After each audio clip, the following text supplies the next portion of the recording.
En este nuevo vídeo daremos una breve introducción a la génesis de los depósitos minerales, en la que se hablará sobre los procesos formadores de los yacimientos, las clasificaciones clásicas de los mismos, y se refrescarán una serie de conceptos geológicos útiles para la comprensión de los contenidos que se verán a continuación. Recordemos que un depósito mineral es una parte de la corteza terrestre donde a raíz de procesos geológicos se han acumulado de forma anómala sustancias minerales útiles y explotables con beneficio. En general se considera que la composición geoquímica, mineralógica y petrológica de la corteza es mucho más compleja que la del núcleo y el manto. La heterogeneidad de esta es debida a la diversidad de los procesos geológicos que han afectado y afectan a la corteza. Los procesos geológicos asociados a gran parte de las acumulaciones y enriquecimientos minerales en determinadas ubicaciones de la corteza son los relacionados a la tectónica de placas y a los procesos exógenos. La formación de sectores con mayores contenidos en algún elemento químico en la corteza se puede simplificar en un proceso repetitivo que contempla tres etapas: liberación, movilización y acumulación. En primer lugar, el o los elementos deben liberarse de la roca que los contiene. Tras la liberación, estos han de movilizarse a través de la roca o el medio superficial para finalmente acumularse, dando lugar a la mineralización anómala. La zona de liberación ha de ser un espacio mayor al correspondiente a la zona de acumulación, para que las concentraciones sean mayores. Estos procesos pueden ser tanto exógenos como endógenos. La liberación, que implica la salida de los componentes de la roca, puede darse por varios procesos. En el caso de los ambientes exógenos, puede ocurrir por fenómenos de erosión, meteorización o bien por disolución-lixiviación de la roca. En ambientes endógenos, los procesos de disolución-lixiviación también ocurren, y son de gran importancia para la liberación de elementos de la roca. Además de estos, los fenómenos de fusión parcial igualmente propician la liberación selectiva de parte de los componentes de la roca. Una vez liberados por el proceso que corresponda, estos componentes van a ser transportados en un medio fluido, generalmente un líquido, como puede ser una disolución acuosa o el propio magma, aunque también pueden ser movilizados en el aire en condiciones exógenas o en un fluido en estado supercrítico en un ambiente endógeno. Además, asociados al transporte de distintos componentes, se puede dar también una separación selectiva de estos durante el tránsito que favorece su concentración. Por ejemplo, debido a la diferente densidad de los minerales transportados, cuando el fluido que los moviliza pierde la capacidad para ello, estos minerales se irán acumulando de más a menos densos. También ocurre con los elementos movilizados en disolución. A medida que van cambiando las condiciones de pH, EH, temperatura, etc., y se alcanzan los valores adecuados para la estabilidad de un mineral, este precipitará, mientras que el resto de los componentes disueltos continuarán movilizándose. Esto da lugar a una zonación en la mineralización, muy común en los yacimientos polimetálicos. Como se ha mencionado, elementos y minerales se van acumulando cuando se alcanza un equilibrio que viene determinado por factores químicos o físicos, haciendo que gradualmente vaya incrementándose la concentración en el lugar específico. Los mecanismos generales son la acumulación mecánica y la precipitación química. Los factores físicos que condicionan el fin del transporte y por lo tanto la acumulación son la disminución de la velocidad del flujo, la pérdida de la turbulencia del fluido, cambios en la densidad del magma que favorecen la decantación o flotación de los minerales ya cristalizados, etc. Por su parte, los factores químicos que condicionan la precipitación son variaciones en la temperatura, en el pH, en la presión o en las condiciones redox, entre otros. En ocasiones, factores biológicos pueden afectar tanto las condiciones de precipitación como de deposición mineral. Por ejemplo, la actividad de microorganismos que alteran el pH del medio y gatillan la precipitación de un determinado mineral. o bien la presencia de algas en el medio acuoso que actúan como mallas reteniendo los sedimentos más gruesos. En general, cualquier proceso geológico potencialmente puede dar origen a yacimientos minerales, por ejemplo, los procesos ígneos. A partir de procesos magmáticos se producen depósitos de rocas industriales como los propios granitos, que pueden ser empleados como rocas ornamentales, gravas, etc. También acumulación de minerales metálicos como por ejemplo la cromita e industriales como los feldespatos. En procesos volcánicos se generan rocas industriales de tipo ornamental, áridos y puzolanas, también yacimientos de minerales metálicos como los sulfuros masivos. Los procesos pegmatíticos producen depósitos de minerales metálicos, siendo una importante fuente de tierras raras y minerales industriales como las micas, el cuarzo, etc. Los procesos hidrotermales asociados al magmatismo dan origen a gran cantidad de depósitos de minerales metálicos muy variados, de oro, cobre, etc., y algunos minerales de interés industrial como el caolín. Igualmente, los yacimientos pueden originarse mediante los procesos sedimentarios, ya sean detríticos, a partir de los cuales se producen rocas industriales de tipo ornamental o áridos, e importantes mineralizaciones en forma de depósitos de tipo placer, de oro, de diamantes, etc. Los procesos sedimentarios químicos, donde se generan rocas de interés industrial como las calizas, minerales industriales como el yeso y las sales, y también metálicos como la formación de hierro bandeado. Y los orgánicos, que dan origen a las rocas y minerales energéticos, como pueden ser los distintos tipos de carbón y petróleo, o el gas natural. Además, también se originan rocas y minerales de interés industrial, como son las fosforitas y las diatomitas. Y por último, los procesos metamórficos. El metamorfismo isoquímico da origen a importantes rocas industriales, como pueda ser el mármol, las serpentinas, etc., y minerales industriales como el granate, entre otros. Mediante fenómenos de metasomatismo se forman gran cantidad de depósitos metálicos, de oro y cobre entre otros muchos, siendo uno de los procesos más importantes. También se originan significativos depósitos de minerales industriales, como la wollastonita, entre otros. A la hora de clasificar los depósitos minerales se emplean diversos criterios, sin existir uno completamente satisfactorio. Por lo tanto, no hay una única clasificación genérica para estos, sino varias que se adaptan de mejor o peor manera a los requerimientos. Los principales criterios que se han empleado históricamente para las clasificaciones son tan dispares como el ambiente de formación, la morfología del yacimiento y los elementos químicos presentes. Según el ambiente de formación, los depósitos minerales se dividen en primera instancia en función del proceso geológico que los origina, magmático, sedimentario o metamórfico. En cada uno de estos procesos se diferencian distintos ambientes específicos. Dentro de los magmáticos tenemos los procesos intramagmáticos, aquellos en los que el magma cristaliza en profundidad, ya sean plutónicos o subvolcánicos.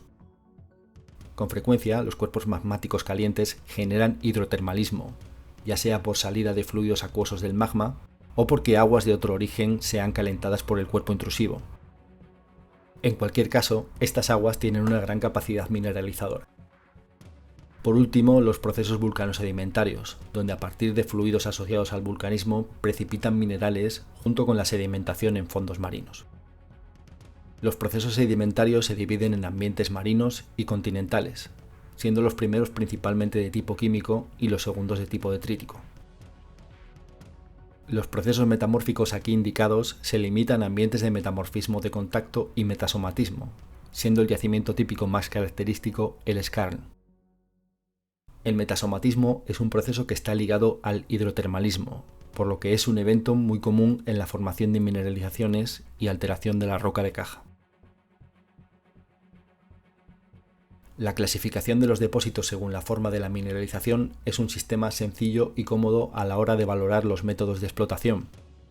Sin embargo, es una sistematización poco científica, ya que la morfología del yacimiento no tiene una relación única con el origen y los procesos de mineralización. Aunque, por otro lado, sí que tiene relación con una característica importante en la etapa de acumulación en la formación de los yacimientos minerales, como es el control estructural. La primera división de esta clasificación se realiza entre cuerpos mineralizados discordantes y concordantes, es decir, si la mineralización se acomoda a la morfología de la roca que la contiene o por el contrario es independiente de esta. En segundo lugar, se valora si la morfología de la mineralización es regular o irregular. Las morfologías regulares pueden ser tabulares, tubulares o estratiformes, mientras que los cuerpos irregulares pueden presentar cualquier morfología. La mineralización diseminada, característica de los pórfidos, estaría dentro de este grupo. Por su parte, la clasificación por contenido en elementos químicos puede ser muy compleja. Se basa en los elementos de interés presentes en un mismo yacimiento. La mayoría de los yacimientos son polimetálicos, es decir, presentan más de un elemento químico con valor económico, por lo que esta clasificación lleva a la formación de gran cantidad de grupos, lo cual no resulta muy útil por lo general. Las primeras clasificaciones de los depósitos minerales surgieron en la primera mitad del siglo XX. Estas clasificaciones se basan en algunos de estos criterios de clasificación mencionados. Las clasificaciones clásicas en este ámbito corresponden a Niggli, Schneiderholm y Lindgren.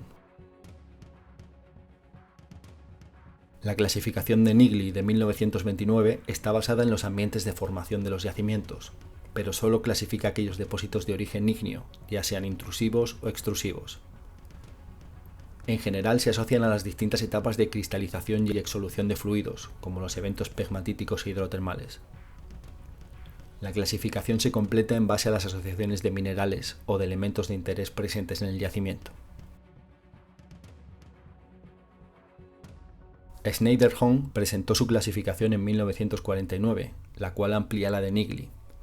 Este divide los yacimientos según su ambiente de formación, relacionándolo a su vez con la profundidad a la que se forma la mineralización, las asociaciones minerales o de elementos de interés del depósito y las relaciones entre la mena, la ganga y la roca de caja. Esta clasificación presenta un gran número de categorías, por lo que es más compleja de aplicar. La clasificación de Lindgren de 1933 es la base de las clasificaciones que se emplean con frecuencia en la actualidad.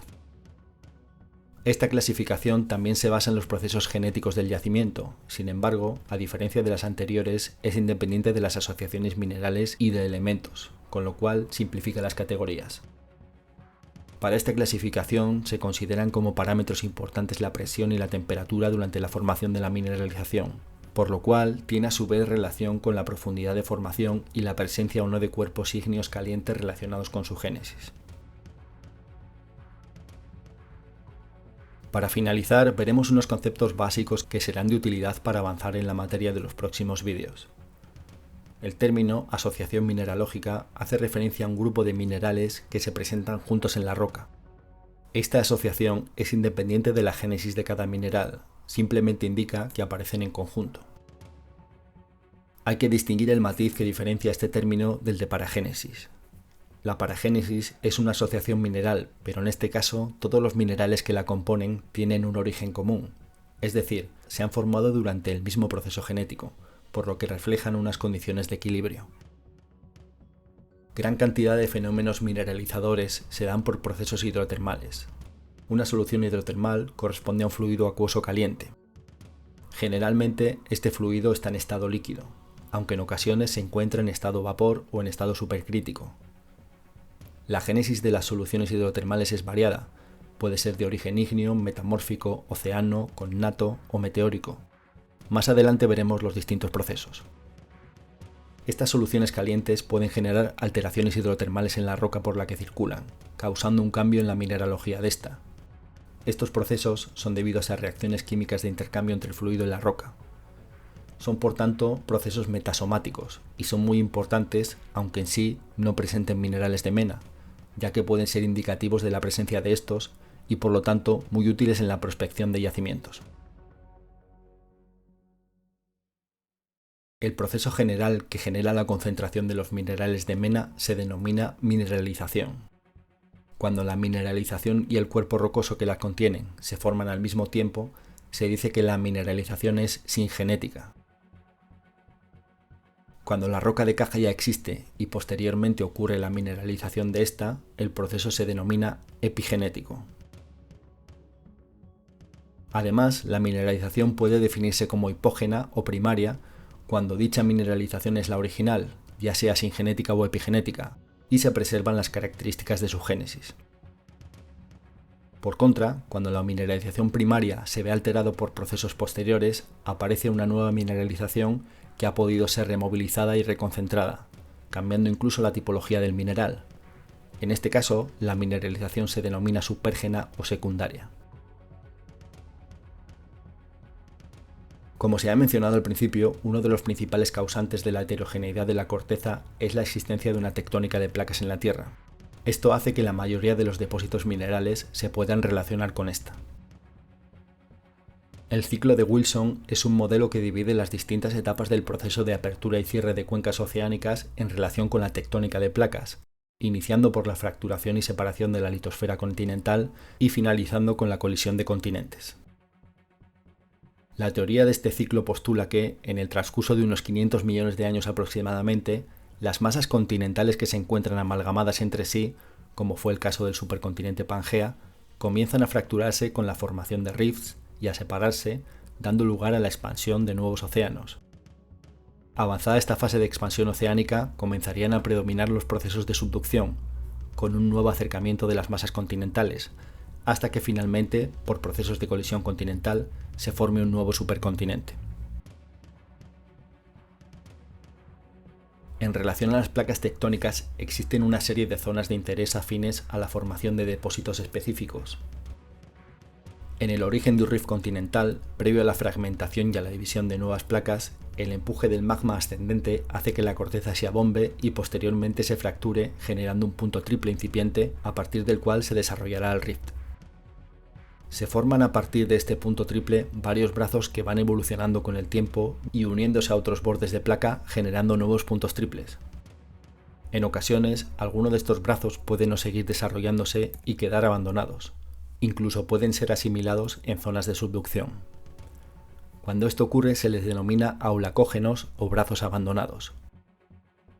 La presencia de estos aulacógenos favorece la preservación de antiguas mineralizaciones que, de haber evolucionado la dinámica de las placas, habrían desaparecido.